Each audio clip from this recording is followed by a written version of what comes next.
Բարև ձեզ, Անյա Նյուզբոն, բարև ձեզ պարոն նախագահ, բարև ձեզ պարոն վարչապետ,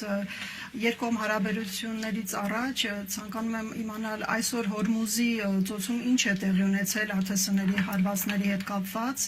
դուք խոսել եք նաև Իրանի նախագահի հետ, ինչպիսի ուղերձ ունեք Թեհրանի համար եւ ֆրանսիացիների համար, արդյոք տնտեսական ճգնաժամ կարող է տեղի ունենալ, կուզենայի նաև ավելացնել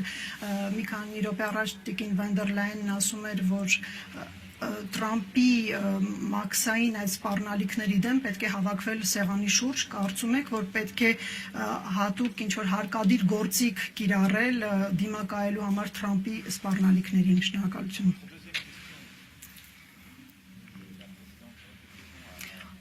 Առաջ երկրորդ հարցի առումով Տիկին Վան դեր Լայենը արդեն պատասխանել է։ Մենք ցանկանում ենք, որպեսզի լինի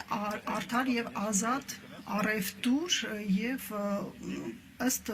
կանոնակարգերի եւ համաձայնագրերի պետք է ուրեմն հարգել ստորագրված համաձայնագրերը, եթե դրանք կասկածատակ են առնվում կամ եթե որևէ երկիր պետք է սպառնալիքներ ունենա այդ դեպքում պետք է Եվրոմիությունը միջամտի։ Այո, ամեն ինչ սեղանին է դրված եւ ես կարծում եմ, որ այս աշխարհաքաղաքական ժամանակահատվածում դաշնակիցները, ինչպես ԱՄՆ եւ Եվրոմիությունը, այլ անելիքներ ունեն կամ փորձեն ապակայունացնել իրավիճակը։ Մեր ընկերությունները, մեր ընտանիքները, մեր բնակչությունները կարիք ունեն կայունության ուղերձի, վստահության ուղերձի։ Այո, ամեն ինչ սեղանին է, բայց հուսանք, որ խոհամտությունը նորից կվերադառնա եւ խոհամիտ կլինի, որպեսզի ամեն ինչ լինի ներդաշնակ։ Ինչ վերաբերում է ձեր առաջին հարցին, ես խոսելու եմ Իրանի նախագահի հետ, չեմ կարող ասել, թե ինչ եմ իրեն ասելու, բայց Ֆրանսիան ի սկզբանե նույն դիրքորոշումն ունի, մենք կոչ ենք անում բոլոր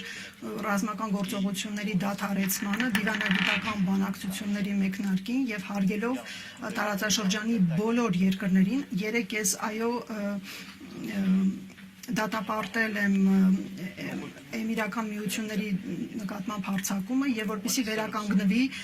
նավարկելի ճանապարհները։ Այո, պետք է Հորմուզի ծոցը բացվի բոլոր ուրեմն նավերի համար եւ առանց որևէ վճարումների եւ հարկադիր միջոցների եւ ցանկացած էսկալացիա ընդհանրապես բոլոր երկրների եւ նավերի դեմ սխալ է, որը գալիս է ավելի լարվածություն ավելացնելու այս իրավիճակում։ Ես այսպիսի ուղերձ եմ հղելու նրան եւ այսպիսին է Ֆրանսիայի դիրքորոշումը։